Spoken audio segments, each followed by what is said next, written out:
Oh, there it is. Yes. David Jacobs Memorial Drinks Trolley. What are we selecting today from our trolley? Well, it's really dark and a bit miserable here, so I thought, how about a nice porter, which would be very, very delicious. Another porter. I like it. But it's kind of like an autumnal drink, a winter drink.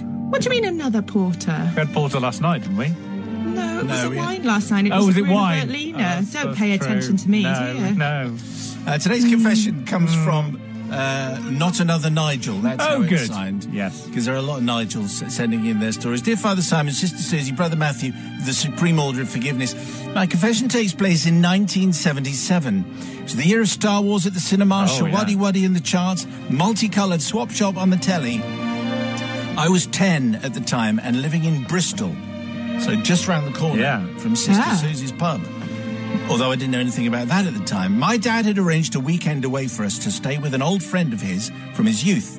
His friend was known as JJ. My dad hadn't seen him since the 50s, so this reunion was going to be a big moment for him. Now that Saturday morning, my dad, Mum and I set off in our Renault 6 along the M4 to Slough. We were still 20 miles out when the car broke down and we had to be towed the rest of the way on the back of a breakdown truck.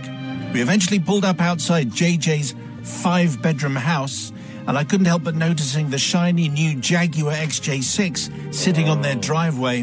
JJ was a partner in a top accountancy firm, apparently in London, and therefore not short of a bob or two. As our car was lowered from the back of the truck, JJ and Margot, his wife, came out to greet us. I didn't become successful as I am today by buying second-hand cars, JJ commented with a smug expression. My dad thought it best not to mention actually was third-hand, but anyway. Never mind, we're heading over to my club for drinks, JJ insisted. My dad and I got into his Jaguar, and we took off, leaving Mrs. JJ and my mum to prepare lunch. Different times. Yes. On the way there, we passed Pinewood Studios. JJ proudly pointed to where Sid James used to live and bragged that he'd once seen Roger Moore in the area. In the area. Somewhere. Yeah, just around. When we reached the private members club, I was bought a lemonade. My dad was forced to smoke one of JJ's expensive cigars. I only smoke the finest cigars, he boasted. Then he turned to me.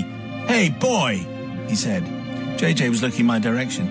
My son Cedric will be home from St. Custard's later today. I'm sure you'll both have a lot in common. He's top in everything and plays chess. Oh, I replied, I played chess, but JJ was having none of it. Yes, but Cedric has won several tournaments. He's the best player in the school, and he never loses ever. Well, that afternoon, I know, insufferable already. I was introduced to Cedric. He's a spotty, spindly 13-year-old. Obviously the apple of his father's eye, even though he dressed like he was an old city gent, aged 65. I think we all know the kind of boy you're talking about. Do you have a Rubik's Cube? He asked me. Where on earth? No, I replied. Oh, dearie dear. The patronising tone and sneer was quite infuriating. He went up to his room and came back with his Rubik's Cube. My father bought this for my birthday. It's father's belief that solving the cube on a regular basis will improve my brain's cognitive abilities. I have solved the puzzle 54 times. Cedric handed me the cube. You'll probably not solve it. It took me at least a week. Well, how hard could it be? I was thinking, surely it's just about matching up all the colours on each side of the cube. Can't be too difficult. Well, after a few hours of twisting and turning the layers on the cube, I was no nearer to solving it. I went to bed that night feeling a total failure. This was more than just solving a puzzle. This was about family honour. Well, the next morning after breakfast, I returned to the bedroom and continued turning each layer of the cube.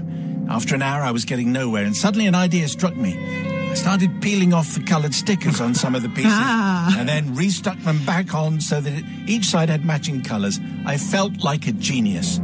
I noticed a few of the stickers starting to unstick, however. Panic set in, and I couldn't help but think that if I could get them to stick, everyone will know if I can't get them to stick, everyone will know I'm a fraud. I saw on the shelf a Pritt stick, although obviously other glues were available, but not at this particular time. I quickly grabbed it and stuck down the stickers. After a detailed inspection of the cube, it all looked fine to me. I went downstairs and announced in front of JJ and Cedric that I had solved the Rubik's Cube in record time. JJ glared at Cedric. Cedric turned white with the shock. He'd been beaten by a state schoolboy several years younger than him. The humiliation. I looked at my dad. His face beamed with pride. We left their house with our heads held high and boarded the tow truck, taking our car to Bristol.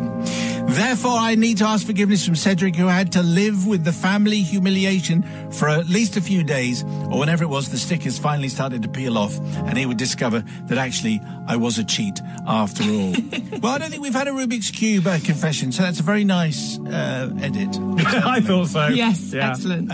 Thank you from Not Another Nigel. Sister Susie from the pub, speaking first. Oh, not another Nigel. Do you know what? I should say that technically that's cheating and that isn't allowed and I can't forgive you. However, you're from Bristol and I might have done that when I was younger as well because I couldn't solve the Rubik's Cube. I think you did, didn't you? I think I did do it, yeah.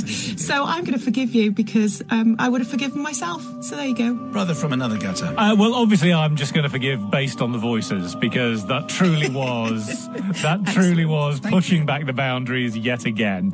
I mean, listen, we've all done it. We've all tried to solve the Rubik's Cube by just taking the stickers off. Frankly, far more fun than actually solving the cube itself. But I am going to definitely forgive just because of the Reggie Perrin references.